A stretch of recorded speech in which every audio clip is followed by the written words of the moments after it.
आप सोच रहे होंगे कि ये मैंने गमला क्यों रखा है। अब ये जो फूल जो है इसके बारे में बात करते हैं। अब ये जो फूल जो है ये एक्चुअली में आपका ग्राफिक कार्ड है। क्या बोला मैं बताता हूँ आपको।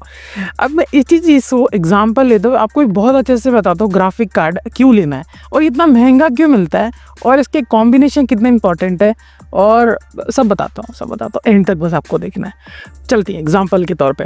तो ये से मैंने आपको बताया ये जो फूल जो है ये आपके ग्राफिक कार्ड है और ये जितनी अच्छा आपका ग्राफिक कार्ड रहेगा उतना अच्छा आपका ये फूल खिलता रहेगा।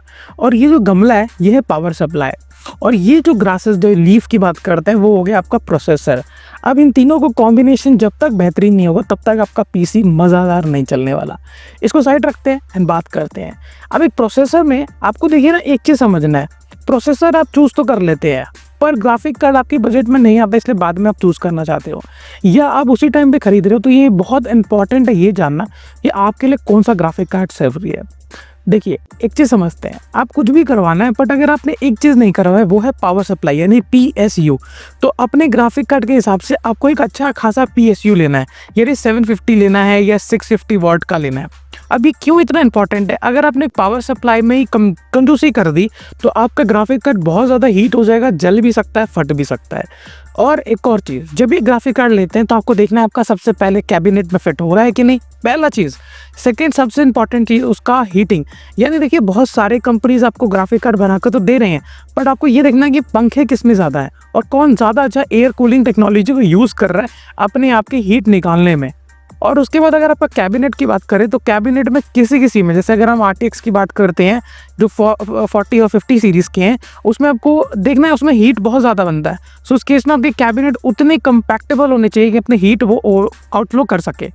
अब इसने किन्हें लेना है, ये क्यों लेना है, किस लिए लेना है, किसके लिए बना है, ये भी इस वीडियो में बात करते हैं। देखिए जब एक वीडियो एडिटिंग की बात करते हैं या गेम में, जब एक गेम खेलते हो तो जब आप एक चल रहे हो, समझ लो एक POV वाला गेम है यानी कैरेक्टर चल रहा है तो आपको नीचे के साइड में एक शैडो देखने के लिए मिलता है, वो है सन का रिफ्लेक्शन हो गया या लाइट का रिफ्लेक्शन हो गया। एंड वो रिफ्लेक्शन अच्छे से आपके पास विजुअलाइज होगा जिससे आपको गेमिंग एक्सपीरियंस एक लेवल ऊपर बढ़ेगा एंड वहाँ पर आपका काम करता है ये ग्राफिक कार्ड। इनफैक्ट काफ़ी चीज़ें लोड करने में या क्वालिटी को इन्हांस करने में एक तरीके का मैं कहूँ तो वीडियो एडाप्टर की तरीके से ये काम करता है। रेंडरिंग काफ़ी तेज़ कर देगा और आप अगर किसी तरीके की गेम खेल रहे हो परफेक्ट रेंडरिंग के साथ आपको चीज़ें स्मूथ दिखाएगा। FPS जो उसको कहते हैं आपका ड्रॉप नहीं होने देगा, परफेक्ट आपको मज़ेदार खेलने का एक्सपीरियंस ये ग्राफिक कार्ड देता है। अब इसी कारणवश ये इतना महंगा होता है। अब क्यों इतना महंगा होता है, क्योंकि इसके अंदर बहुत सारे मिलियंस में ट्रांजिस्टर्स होते हैं और ऊपर से ये जिसको बनाने के जो नैनोमीटर्स हैं और जितने कम नैनोमीटर्स होते हैं उतने वो एक्सपेंसिव हो जाते हैं। जैसे 5 nm की बात करें या हम 4 nm, यानी nm का मतलब होता है नैनोमीटर। ऊपर से क्या है इसको बनाने के लिए R&D करना पड़ता है, सॉफ्टवेयर डेवलपमेंट में जो पैसे खर्च होते हैं। फिर यहाँ पे हम बात करें तो बहुत ज़्यादा डिमांड है गेमिंग कम्युनिटी की साइड से। फिर यहाँ पे हम बात करते हैं सबसे इंपॉर्टेंट वो है कूलिंग टेक्नोलॉजी।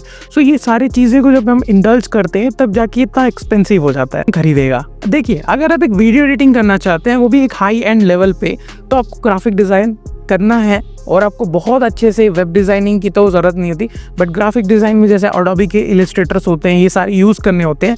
और अगर आप माया यूज़ करते हो या ब्लेंडर यूज़ करते हो उस केस में ग्राफिक कार्ड कंपलसरी है। वहीं हम गेम की बात करते हैं जो भी AAA गेमिंग के टाइटल के तो गेम होते हैं जो साइबरपंक एंड काफ़ी हाई एंड होते हैं उसमें भी आपको एक ग्राफिक कार्ड का ज़रूरत होता है। गलती आप कहाँ पे करोगे, आप सबसे पहले गलती करोगे वो है अपने प्रोसेसर को समझने में। अब एक i3 लेके और 3060 का मैं लगा दूंगा तो कोई मतलब नहीं है।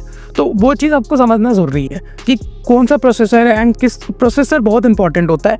अगर प्रोसेसर इंपॉर्टेंट होगा और ग्राफिक कार्ड दोनों एक साथ कंपैक्टेबल होंगे तभी एक स्मूथ आपको एक प्लेबैक देखने के लिए मिलता है। तो जिस दुकान से ले रहे हैं वही आपको बहुत अच्छा खासा इन्फॉर्मेशन दे देंगे एंड गूगल भी कर सकते हो और ऑफकोर्स AI तो है ही। बाकी यहीं तक रखते हैं, कोई भी डाउट आता है भेजिएगा आप कमेंट सेक्शन पे पूछ सकते हो। मिलते हैं नए फ्रेश एपिसोड में, तब तक के लिए बाय बाय।